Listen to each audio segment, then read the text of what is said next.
Time travel के बारे में आपने तो कभी न कभी जरूर सुना होगा। समय में यात्रा करना साइंस फिक्शन माना जाता था, पर सब कुछ बदल गया जब 1915 में आइंस्टाइन ने जनरल थ्योरी ऑफ रिलेटिविटी को प्रपोज किया। अकॉर्डिंग टू दिस थ्योरी, हर सिचुएशन में समय एक स्पीड से फ्लो नहीं होती है। समय अपने आप को धीरे या फिर तेज कर सकती है। टाइम की फ्लो एक्चुअली आपके स्पीड पर निर्भर करती है। ये सब बातें थ्योरी ऑफ रिलेटिविटी में साइंटिफिकली प्रूव्ड है। इसका मतलब टाइम ट्रैवल पॉसिबल है। अब ये कोई साइंस फिक्शन नहीं रह गया है। टाइम ट्रैवल दो तरीके के होते हैं। पहली, समय को तेजी से पार करके भविष्य में जाना, और दूसरी, समय में पीछे जाना। मैं हूँ फैक्ट टेक और इस वीडियो में मैं आपको बताऊंगा कि हम टाइम ट्रैवल कैसे कर सकते हैं। जैसा कि मैंने कहा, समय आपकी स्पीड पर डिपेंडेंट होती है, तो समय यात्रा आपके स्पीड से ही पॉसिबल है। इस यूनिवर्स की एक स्पीड लिमिट है जो 2,99,337.984 किलोमीटर पर सेकंड है। मतलब आप इससे ज़्यादा स्पीड में ट्रैवल नहीं कर सकते हो। लॉज ऑफ नेचर आपको अलाउ नहीं करती है। मान लीजिए कि हम लोगों ने एक बहुत ही एडवांस्ड स्पेसशिप बनाया जो लाइट की स्पीड के 99% स्पीड पे ट्रैवल कर सकती है।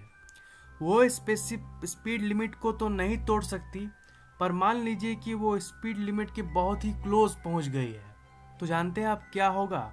उस स्पेसशिप की अंदर की स्पीड बाहर की दुनिया की कंपैरिजन में स्लो हो जाएगी। मान लीजिए आप उस स्पेसशिप में 1 जनवरी 2017 को बैठे और आपने 7 दिन तक ट्रैवल किया। स्पेसशिप के अंदर तो सिर्फ 7 दिन पार होंगे, पर जब आप स्पेसशिप से बाहर निकलोगे तो आपको पता चलेगा कि 100 साल पार हो गए और आप एक बिल्कुल ही अलग दुनिया देखोगे। मतलब हाँ, समय में आगे जाना पॉसिबल है अगर आप बहुत ही तेजी से ट्रैवल कर सको तो। जहाँ तक समय में पीछे जाने की बात है, ये एक ही तरीके से पॉसिबल है, और वो है वर्म होल। वर्म होल एक पैसेज है जो 2 जगहों और 2 अलग अलग वक्त को जोड़ती है। आश्चर्यजनक बात यह है कि वर्म होल हमारे बीच ही मौजूद है, पर वो बहुत ही सूक्ष्म यानी छोटे लेवल पर एग्जिस्ट करती है। साइंटिस्ट का यह मानना है कि अगर हम किसी भी वर्म होल को कैप्चर करके मैग्नीफाई कर लें तो हम उसमें घुस के समय में पीछे जा सकते हैं।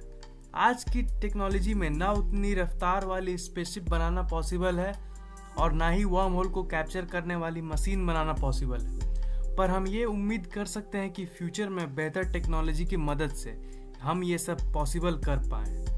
अगर ये वीडियो पसंद आए तो लाइक कर दो, कमेंट और शेयर करना मत भूलना। और अगर आपने अभी तक फैक्ट टेक को सब्सक्राइब नहीं किया है तो आप सब्सक्राइब कर लो, क्योंकि मैं ऐसे इंटरेस्टिंग कंटेंट्स आपके लिए लाता रहूंगा। Thanks for watching, see you in the next video.